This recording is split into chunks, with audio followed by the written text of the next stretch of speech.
Hello guys, কি অবস্থা সবার? সবাই কেমন আছেন? আশা করি ভালো আছেন। আলহামদুলিল্লাহ, আমিও ভালো আছি।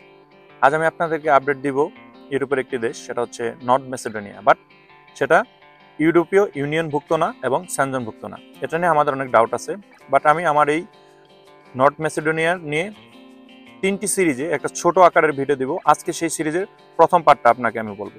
সেটা কিভাবে নর্থ মেসিডোনিয়া আসবেন, এখানে কি কি অপরচুনিটি রয়েছে, এখানে আসতে ওয়ার্ক পারমিটের জন্য কতটুকু সময় লাগে, ডকুমেন্টস কি কি লাগে, অ্যান্ড দেন এখানে আসলে আপনি বেতন কেমন পাবেন, এক্সেট্রা। তো চলুন শুরু করা যাক আজকের ভিডিওটি। হ্যাঁ, তার আগে বলে নিই, আপনি যদি আমাদের চ্যানেল নতুন হয়ে থাকেন তাহলে অবশ্যই চ্যানেলটি সাবস্ক্রাইব করে দেবেন এবং পাশে আসা বেল আইকনটি চেপে দেবেন, যাতে ভিডিওর পরবর্তী সকল নোটিফিকেশন আপনি পেয়ে যান। So let's get start the video. North Macedonia, এটার পরিচিতি সম্পর্কে জানা যাক। এটা হচ্ছে একটি ভলকান উপদ্বীপের দেশ, ইউরোপের ভলকান উপদ্বীপের একটি দেশ। এটা সেনজেনের কোনো দেশ না। এর আশেপাশে বুলগেরিয়া, গ্রিস, আলবেনিয়া, সার্বিয়া, এগুলো আশেপাশের কান্ট্রি। বাট সে তুলনায় আমি যদি কম্পেয়ার করি অ্যাজ এ সেন্ট্রাল ইউরোপ, এখন আমাদের বাংলাদেশিদের ভাইদের ভিতরে যে একটা ইউরোপে আসার যে একটা আগ্রহ, সে তুলনায় আমি যদি কম্পেয়ার করি, পাশের দেশগুলোর তুলনায় ধারের কাছেও এটি নেই। সেটা হতে পারে আপনার বুলগেরিয়া, গ্রিস, আলবেনিয়া, সার্বিয়া, এগুলোর ধারের পাশেও নেই। তার আগে বলে নিই, আজকে একটু rainy day, today is rainy day because অনেক বৃষ্টি হচ্ছে। আমি বৃষ্টির মাঝে আপনাদের জন্য ভিডিও করতেছি। অ্যান্ড দেন আসি পরবর্তী অংশ, সেটা হচ্ছে কোন ধরনের ভাষা চলে এখানে, সেটা বলে নেই। নর্থ মেসিডোনিয়াতে দু ধরনের ভাষা চলে, একটা হচ্ছে আলবেনিয়ান আর একটা হচ্ছে মেসোডিয়ান। বাট এখানে টুকটাক ইংলিশও চলে। এখানে আসার জন্য আপনার এক্সট্রা করে ভাষা শেখার কোনো দরকার নেই। এখানে আসলে আপনি আলহামদুলিল্লাহ আলবেনিয়ান ভাষাতেও শিখে যাবেন, অ্যান্ড দেন ইংলিশ তো টুকটাক আছে। অ্যান্ড দেন আসি ভিসা, কি কি ধরনের ভিসা পাওয়া যায় এখানে, সেটা হচ্ছে এখানে আসার যে ওয়েগুলা, এখন বর্তমান নর্থ মেসিডোনিয়া আসার জন্য কোন কোন ওয়েগুলো আপনার খোলা আছে, সেটা হচ্ছে আপনার স্টুডেন্ট ভিসা, অ্যান্ড দেন হচ্ছে ট্যুরিস্ট ভিসা, অ্যান্ড দেন হচ্ছে আপনার ওয়ার্ক পারমিট ভিসা। আমি আজকে আপনাদেরকে ওয়ার্ক পারমিট ভিসা নিয়ে কথা বলবো। সো তার আগে বলে নেই, এখানে আসতে মোটামুটি আপনার কেমন খরচ হতে পারে। দেখেন, খরচের যে ব্যাপারটা সেটা এক্স্যাক্টলি ডিপেন্ড করে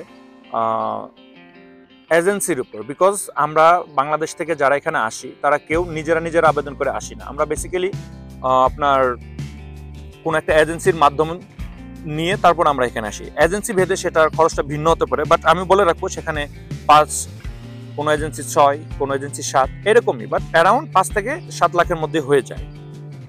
প্রকার ভেদে অনেক এজেন্সি আপনার কাছ থেকে 10 লাখও আবেদন করতে পারে। বাট আপনি যদি অবগত থাকেন তো তাদেরকে আপনি রিমাইন্ড করে দেন, সেটা হচ্ছে এটাই সেনজেনের কোনো কান্ট্রি না, অ্যান্ড দেন এটা ইউরোপীয় ইউনিয়নভুক্ত কোনো কান্ট্রি না।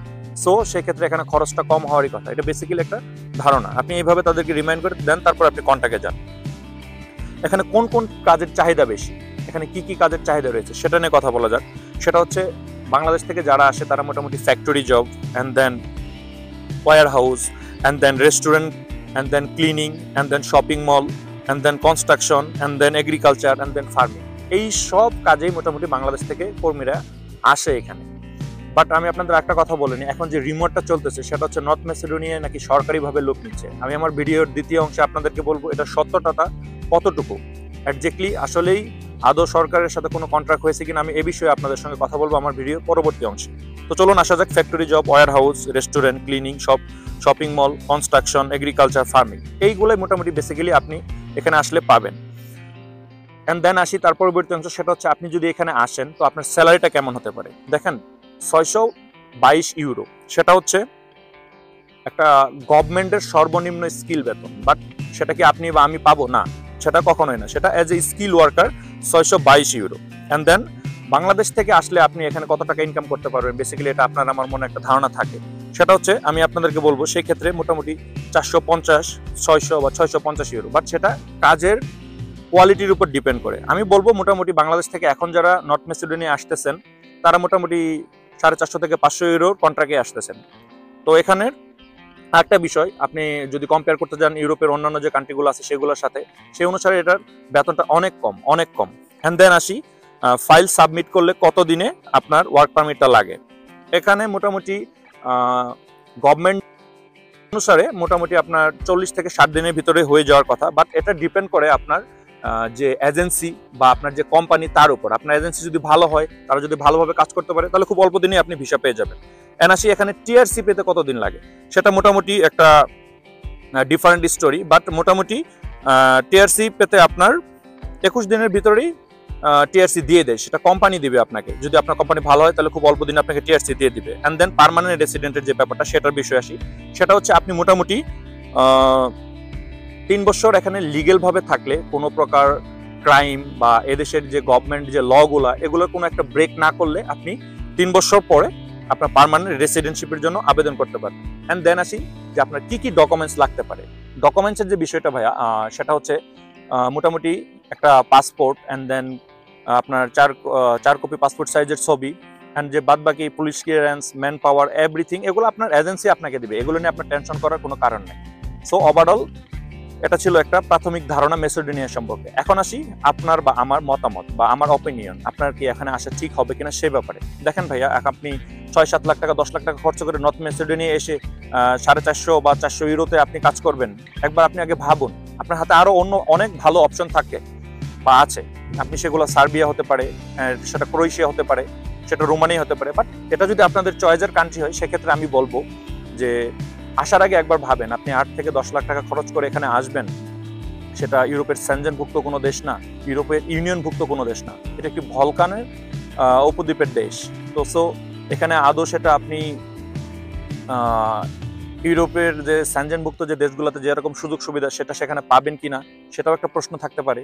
ওভারঅল আমি বলবো যে আপনারা বুঝে শুনে দেন আপনাদের ডিসিশন নেবেন। হ্যাঁ, এটা অনেকেই কি কাজ করে যে এখানে এসে এখান থেকে সেন্ট্রাল যে ইউরোপের অন্যান্য দেশগুলা, সেখানে অনেকে চলে যায়। বাট এটা একটা ডিফারেন্ট স্টোরি। আমি বলবো যে ভাইয়া, বৈধভাবে আসেন, বৈধভাবে থাকেন। অবৈধভাবে কোনো কাজ করায় আমার মতে ঠিক না। আমাকে কেউ ভুল বুঝবেন না, বাট অনেক বাংলাদেশি ভাইয়েরা এই কাজটা করেন। সো ওভারঅল আমি আপনাদেরকে বলবো, ডিসিশনটা আপনাদের উপর। মেসিডোনিয়া আসা আপনার কতটুকু যৌক্তিকতা 2024-এ এসে, সেটা আপনারা ডিসিশন নেবেন। সো ভিউয়ার্স, ইনশাআল্লাহ ভিডিওর পরবর্তী অংশে আমি আপনাদেরকে সেই রিউমার সম্পর্কে বলবো, যেটা এখন বাংলাদেশে বর্তমানে ট্রোল চলতেছে যে নর্থ মেসিডোনিয়াতে সরকারিভাবে লোক নিচ্ছে। সো ইনশাআল্লাহ ভিডিওর দ্বিতীয় পার্টটা দেখার আমন্ত্রণ রইল। আজকে আর কথা বাড়াচ্ছি না, ভিডিওটা অনেক বড় হয়ে গেছে। সো ভিউয়ার্স, যদি ভিডিওটি ভালো লেগে থাকে এবং ইনফরমেটিভ মনে হয়, তো তাহলে ভিডিওতে অবশ্যই একটি লাইক, কমেন্ট, শেয়ার করবেন, যাতে আমার অন্যান্য যে বাংলাদেশি ভাইয়েরা তারা দেখতে পারে। আমার জন্য দোয়া করবেন, আপনাদের জন্য রইল দোয়া। ইনশাআল্লাহ দেখা হবে ইউরোপের অন্য কোনো একটি নতুন দেশের ভিডিও নিয়ে। সবাই ভালো থাকবেন। আসসালামু আলাইকুম।